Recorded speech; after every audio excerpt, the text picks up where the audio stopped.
La vidéo est accablante. Lundi, depuis son lit d'hôpital, Joyce Echaquan parle en direct sur Facebook. Elle crie sa détresse, demande qu'on vienne la chercher. Hors champ, on entend du personnel infirmier qui l'insulte, des attaques qui semblent clairement racistes.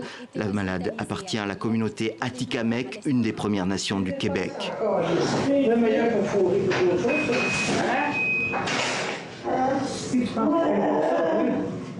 Joyce Echaquan va mourir peu de temps après. Si les causes du décès ne sont pas encore très claires, une vague d'indignation contre le racisme envers les Autochtones a saisi la province canadienne.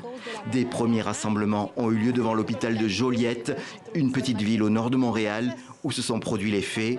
La victime avait 7 enfants. On voit que les choses ne bougent pas pour nous autres.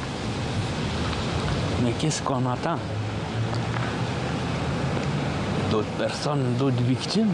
Aujourd'hui, on demande la justice pour Joyce. Les politiques se sont succédés pour condamner cette attitude. Le Premier ministre François Legault précisant que l'infirmière mise en cause avait été immédiatement licenciée. C'est totalement inacceptable.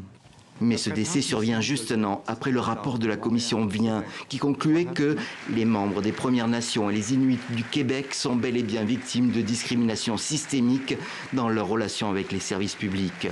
Depuis, peu d'actions ont été entreprises et François Legault refuse toujours de parler de racisme systémique au Québec.